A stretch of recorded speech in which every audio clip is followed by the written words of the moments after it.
প্ৰথমতে সকলোকে শুভকামনা জনাইছোঁ আৰু ধন্যবাদ জনাইছোঁ মিছন চেনেলৰ ছাকচেছৰ বাবে। বহুত ভয় খাই আছিলোঁ চিনেমাখন, কিন্তু সকলোৱে ইমান ধুনীয়াকৈ আদৰি লৈছে। সেইটো এটা ডাঙৰ খবৰ আমাৰ কাৰণে, এটা বৈপ্লৱিক পৰিৱৰ্তন অসমৰ সাংস্কৃতিক ইতিহাসত। আৰু সেইদিনা এয়াৰপৰ্টত এটা অনিচ্ছাকৃত ভুলৰ বাবে এটা বেলেগ পৰিস্থিতিৰ সৃষ্টি হৈছে ভাৰতীয় সেনা বাহিনীৰ লগত। কিন্তু এটা কথা আচৰিত পাইছোঁ যে মই ভাৰতীয় সেনাৰ কাৰণে বনাইছোঁ মিছন চাইনা। চ' তেওঁলোকৰ লগত মোৰ ৰিলেশ্যন সদায় ভালে থাকিব লাগিব।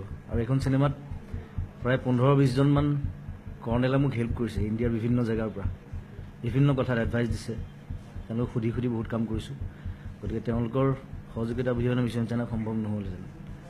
আৰু মই এয়াৰপৰ্টত আৰ্মি টুপিটো পিন্ধাৰ কাৰণে এজনে আপত্তি কৰিছিলে মোক। তেখেত পিছত গম পালোঁ যে তেখেত মেজৰ। ময়ো ধেমালি কৰিবলৈ ক'লোঁ যে মই কৰ্ণেল চিনেমাখনত। তাৰপিছত মোৰ মেনেজাৰ সিদ্ধাৰ্থে তেওঁক ক'লে যে চিনেমাৰ প্ৰমোশ্যন চলি আছে, সেইকাৰণে তেওঁ চিনেমাৰ কিতাপত ঘূৰি আছে য'ত য'ত প্ৰমোশ্যন হৈছে। কথাটো ইমানেই। আৰু মই বাহিৰত ওলাই পেলাই কিবা এটা মই ধেমালি কৰিছিলোঁ, তাৰ কাৰণে ফিডবেকবিলাক বেয়া হৈছে ক'ৰবাত জেগাত। চ' মই পুনৰ এপলজাইজ কৰিছোঁ এই পৰিস্থিতিৰ বাবে। আৰু ভাৰতীয় সেনাক অনুৰোধ জনাইছোঁ যাতে কথাটো আকৌ ভালকৈ ভাবি চায়। আৰু মিছন চাইনা তেওঁলোকৰ বাবে, তেওঁলোকক প্ৰমোট কৰাৰ কাৰণে বনাইছোঁ। তেওঁলোকে যাতে ভৱিষ্যতে মোক পুনৰ সহযোগিতা কৰে। ধন্যবাদ। মোৰ মৰম আৰু শ্ৰদ্ধা জনাইছোঁ ভাৰতীয় সেনাক। Thank U.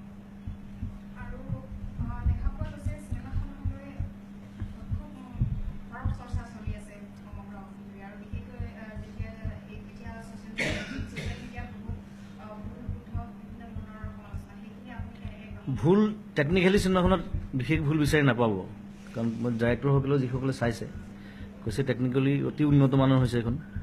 আৰু ষ্টৰিটো বেলেগ ধৰণৰ। মই আগতে কৈছিলোঁ যে ষ্টৰিটো আমাৰ সচৰাচৰ চলি থকা ষ্টৰীৰ নিচিনা নহয়। আৰু কাৰণে চিনেমাখন বেছি দীঘল কৰা নাই, ছুটি কৰিছোঁ যাতে ইংলিছ চিনেমাৰ নিচিনা লাগে চাই পেলাই। কেতিয়া আৰম্ভ হয় কেতিয়া শেষ হয় মানে গম নাপায়। আৰু যথেষ্ট ফাষ্ট হোৱাৰ কাৰণে চিনেমাখন কিছুমানে উশাহ ল'বলৈ টান পাইছে চিনেমাখনত, কিন্তু বেছিভাগেই চাইছে। আৰু মানে ভুল দেখুওৱা মানুহতকৈ ভাল পোৱা মানুহৰ সংখ্যা মই বেছি পাইছোঁ ফেচবুকত। মোৰ ওচৰলৈ আহি আছে আৰু নেক্সটখন কেতিয়া বনাম সুধি আছে। ইয়াৰ চিকুৱেলখন বনাম বুলি মই ঘোষণা কৰিছিলোঁ, কৰ্ণেল ৰিটাৰ্ণছ বুলি। চ' সেইখন আৰু বেলেগ ধৰণৰ হ'ব। সেইখন মই ইণ্ডিয়াৰ বাহিৰতো শ্বুট কৰাৰ প্লেন কৰিছোঁ প্ৰথমবাৰৰ বাবে, বিভিন্ন জেগাত, আমেৰিকা হওক ডুবাই হওক। চ' সেইখনৰ কাৰণে একো প্ৰিপেৰেশ্যন আৰম্ভ কৰিম। স্ক্ৰিপ্ট মই ভাবি আছোঁ, লিখিম। আৰু এইবাৰ আৰু কেইটামান বেলেগ বেলেগ ধৰণৰ কেৰেক্টাৰ উলিয়াম এখন চিনেমাত। আৰু মিছন চাইনাত যিকেইটা কেৰেক্টাৰ মই ইণ্ট্ৰডিউচ কৰিছোঁ সকলোৱে ভাল কৰিছে, সকলোৱে এক্টিং ভাল পাইছে। আৰু বিশেষকৈ ছেকেণ্ড হাফটো একেবাৰে বেলেগ চিনেমাখনৰ। 3টা ঘটনা একেলগে গৈ থাকে, যিটো সাধাৰণতে ইংলিছ চিনেমাবিলাকত দেখুওৱা হয়। চ' সেইধৰণে মই চিনেমাখন কৰিছোঁ। সেইকাৰণে কিছুমানে অকণমান আপত্তি কৰিব, কিছুমানে ভাল পাব, কিছুমানে খুবেই ভাল পাব, কিছুমানে 3-4বাৰকৈ চাইছে। মোক মেছেজ কৰে দাদা 3বাৰ চালোঁ।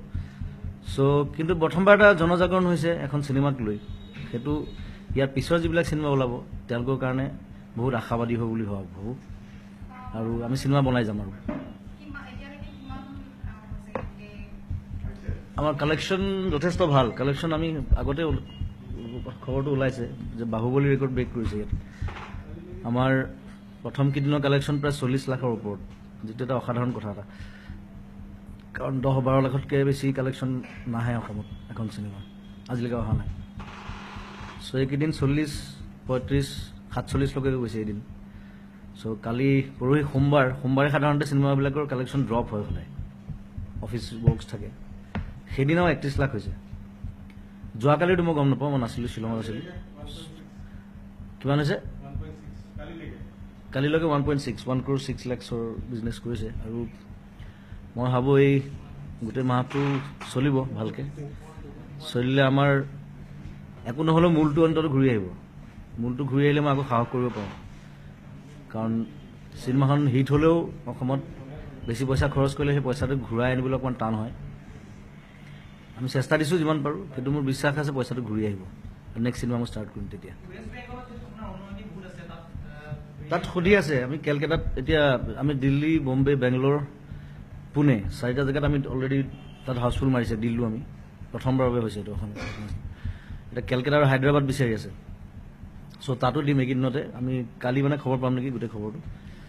কিন্তু কেলকাতাত আকৌ মই বেংগলী ভাৰ্চনটো ৰিলিজ কৰিম, সেইটো ডিচেম্বৰ মানত হ'ব, কাৰণ চিনেমাখন মই 2টা ভাষাত শ্বুটিং কৰিছোঁ। চ' অক্টোবৰৰ পৰা মই আকৌ বেংগলী যিটো ভাৰ্চন তাৰ পষ্ট প্ৰডাকশ্যনৰ কামত লাগিব লাগিব, সেইটো প্ৰায় আকৌ 2 মাহমান লাগি যাব।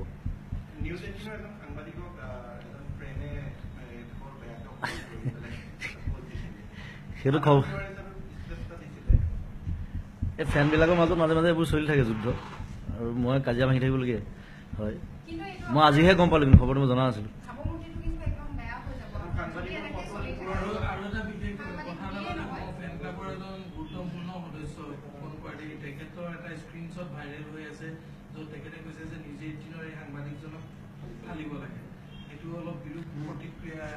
সেইটো নাপায় কৰিব আচলতে, কাৰণ সংবাদ মাধ্যম আৰু ফেন ক্লাব, মই, সাংস্কৃতিক জগতখন চব একেখন থালৰে হেৰি, বিভিন্ন ব্যঞ্জন বুলি কওঁ মই।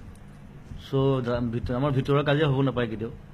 আৰু ফেন ক্লাবৰ আচলতে ল'ৰা বহুত হৈ গ'ল, 50টামান ফেন ক্লাব হৈছে, সেইকাৰণে তাহাঁতৰ মাজত কিবা কিবি চলি থাকে মাজে মাজে, ক'ল ল'ৰা এটা। চ' মই সেইকাৰণে হেড অফিচ বনাই দিছোঁ ইয়াত, তথাপিও কেতিয়াবা চম্ভালিবলৈ দিগদাৰ হয়, আৰু উগ্ৰ হৈ যায় কিছুমান, আমাৰ উগ্ৰ স্বভাৱ এটা আছে কিছুমানৰ। চ' ঠাণ্ডা কৰিব লাগিব আৰু একো নাই। ত' মই হেড অফিচৰ পৰা কণ্ট্ৰল কৰিবলৈ চেষ্টা কৰিম আৰু সকলোকে।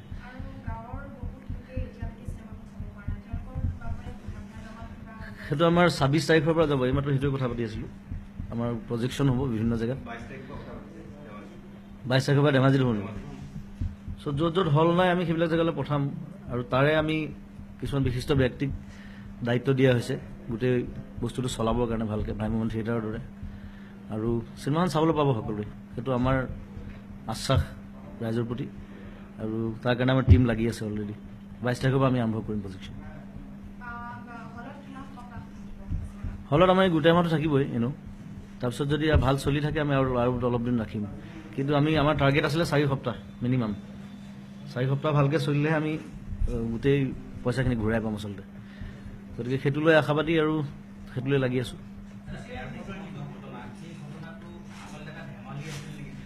আৰু এনেই ধেমালি মই কেতিয়াবা কেতিয়াবা জোক কৰি দিওঁ য'ত ত'ত, তাৰ ৰিপাৰকাশ্যনটো বেয়া হৈ থাকিলে। চ' কথা কওঁতে সেইকাৰণে সাৱধান হ'ব লাগে বুলি কয় মোক চবে, ঘৰতো কয়, কেতিয়াবা পাহৰি যাওঁ খালি। এনেই মই নাভাবোঁ এইটো আৰু আগলৈ যাব, এই ঘটনাটো ইয়াতে শেষ হওক, আৰু ভাৰতীয় খানা সদায় লাগে আমাক।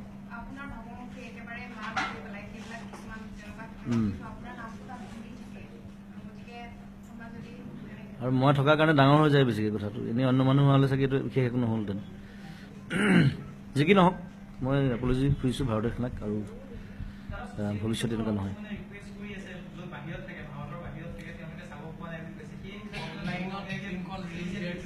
আমি কৰিছোঁ, অক্টোবৰ মাহৰ পৰা সেইখন চিনেমাখন আমি নেটফ্লিক্সত যাব, এমেজনত যাব, আৰু হলিউড বক্স অফিচৰ কথা ভাবিছোঁ। নেটফ্লিক্সতো পাবই, এতিয়া খালি আমি হেৰিৰ লগত, এই এমেজনৰ লগত কথা পাতিব লাগিব ভালকৈ, আৰু হলিউড বক্স অফিচৰ লগত, ভাৰতৰ বাহিৰত সকলোৱে চাব পাব তেতিয়া ঘৰত বহি।